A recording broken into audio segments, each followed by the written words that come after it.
కొంతకాలంగా ఈ దేశ సరిహద్దుల్లోకి చొచ్చుకొచ్చి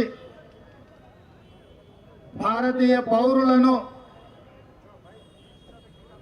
పాకిస్తాన్ ప్రోత్సహించిన ఉగ్రవాదులు మన సోదరులను మట్టుబెట్టి మన ఆడబిడ్డలు, మన అమ్మలు, మన చెల్లెళ్ళ యొక్క నుదుటి సింధూరాన్ని ఈరోజు తుడిచివేసి అంతర్జాతీయ ముఖ చిత్రంలో భారతీయుల మీద ఉగ్రదాడి చేయగలుగుతామని ఉగ్రవాదులు విర్రవీగుతున్న సందర్భంలో రాజకీయాలకు అతీతంగా, పార్టీలు, జెండాలు, ఎజెండాలకు అతీతంగా 140 కోట్ల భారతీయులందరము ఒక్కటే ఈ భారత మాత రక్షణలో మనమందరం ఏకమై మన సార్వభౌమ అధికారం మీద ఎవరు దాడి చేసినా వాళ్ళను వదలబోమనే సందేశాన్ని ఈ తెలంగాణ నడిగడ్డ మీద నుంచి భారత వీర జవాన్లకు మనము అండగా నిలబడి వాళ్ళకు ఒక స్ఫూర్తిని ఇవ్వడానికి ఈ రాష్ట్రాన్ని నడిపిస్తున్న సచివాలయ ఉద్యోగులు, ఈ రాష్ట్ర ప్రజలందరూ ఈరోజు మన వీర జవాన్లకు అండగా నిలబడడానికి ఇక్కడికి విచ్చేసినందుకు మనస్ఫూర్తిగా మిమ్మల్ని అందరినీ అభినందిస్తున్నా. ఈ సందర్భంగా పాక్ ఉగ్రవాదులకు, పాకిస్తాన్ పాలకులకు అంతర్జాతీయ ముఖ చిత్రంలో ఉన్న ఏ దేశమైనా ఉగ్రవాదాన్ని ప్రోత్సహించి ఈ దేశ సార్వభౌమ అధికారం మీద దాడి చేయాలనుకున్న వాళ్లకు ఈ వేదిక మీద నుంచి హెచ్చరిక జారీ చేయదలుచుకున్నా.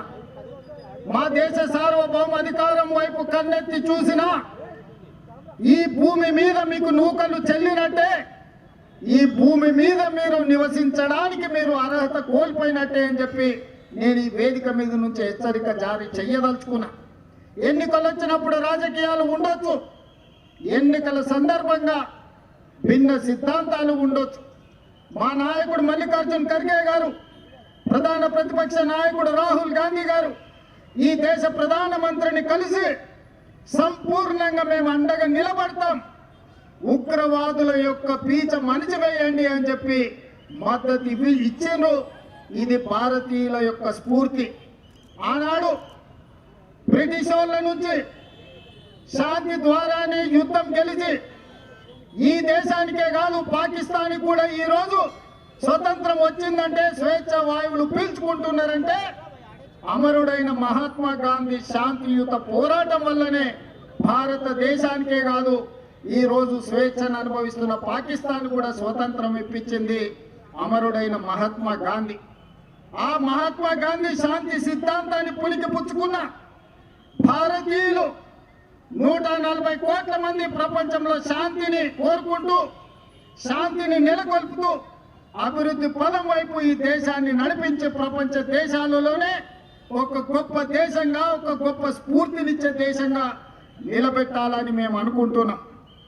కానీ మా శాంతి స్వరూపాన్ని, మా శాంతి యొక్క ఆకాంక్షను మా చేతగాని తనంగా ఎవరైనా భావించి మా భూభాగంలో కాలు మోపి మా ఆడబిడ్డల నుదుటి సింధూరాన్ని తుడిచివేయాలనుకుంటే ఆపరేషన్ సింధూరే మీకు సమాధానం. ఆపరేషన్ సింధూర్ ద్వారా మిమ్మల్ని నేలమట్టం చేసే శక్తి మా వీర జవానులకు ఉన్నది. ఆ వీర జవానులకు 140 కోట్ల భారతీయులు అండదండగా నిలబడతారని ఈ సమావేశం ద్వారా మేము సందేశాన్ని పంపించదలుచుకున్నాం.